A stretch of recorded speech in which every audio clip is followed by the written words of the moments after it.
I've been in positions earlier in a job when I was starting my career, when I used to get interrupted, humiliated, and stepped on as far as communication is concerned.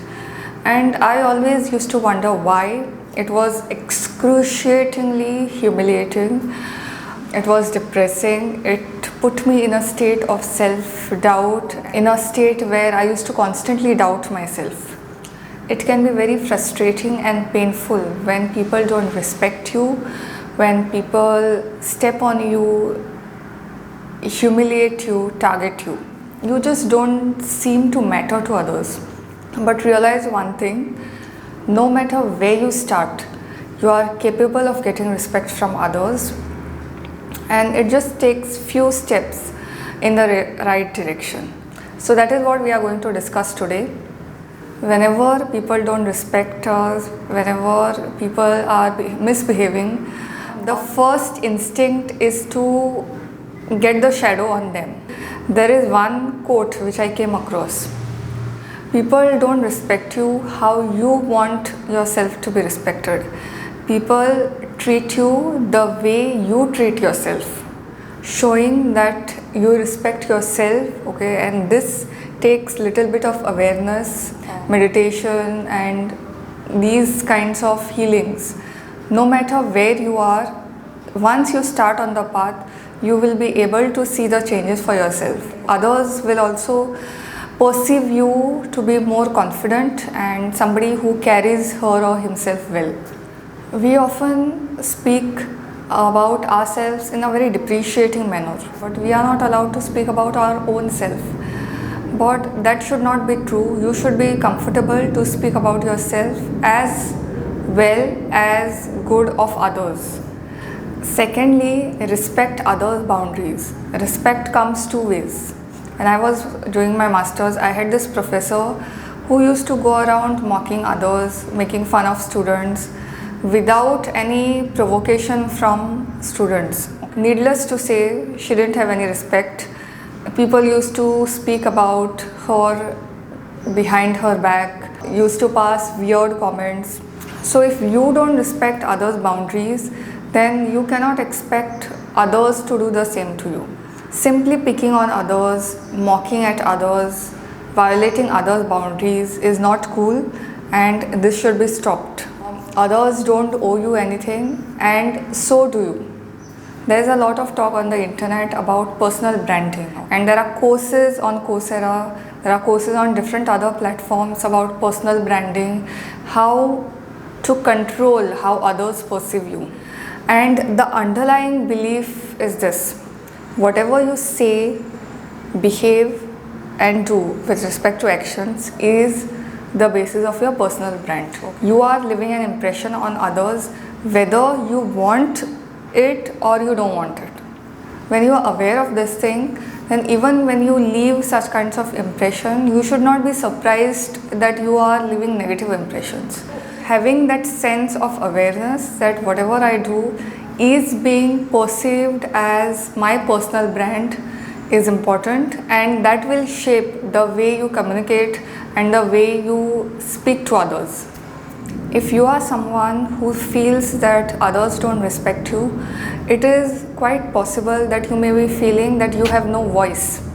And if you are feeling that, then I want to tell you that this is a conditioning that your mind is putting on you. You need not submit to that. Everyone has a voice and everyone has the right to express it. You can speak out. You can voice your opinion without getting into conflict.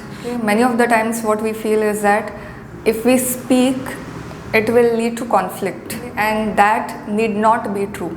You can speak firmly and still there are chances that it may not lead to a conflict.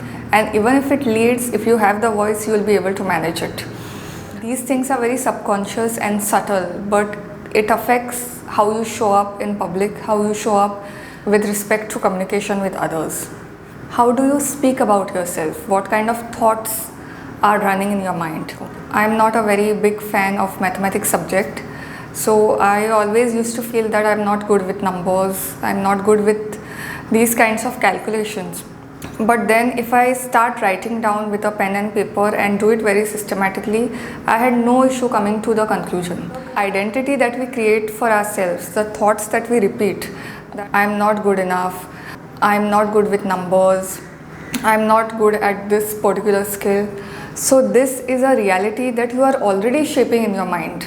So the way you show up to others, it will not be different from what you are running in your own head. So stop that thought and stop speaking such things about yourself. Also, when you are with your friends and colleagues, don't put yourself down. Don't put yourself down with words, with actions. It's not good to put others down, but it is equally bad to put yourself down in front of others. When you say such things, you have already communicated that I am not good enough. So your impression is already formed, so obviously you are not going to get respect. See, there is one school of thought which says that your mind should be rich, your thoughts should be very high level, and that is sufficient. External appearance does not matter. When it comes to this, I would beg to differ. I feel your mind will be read later, but the first impression you have on others is also subject to what you are wearing, how you present yourself, what kind of thoughts you are living. So all that is also important. In ideal situations, your worth should be only dependent on the thoughts and thinking and emotions. Fortunately, unfortunately, we are not living in an ideal world.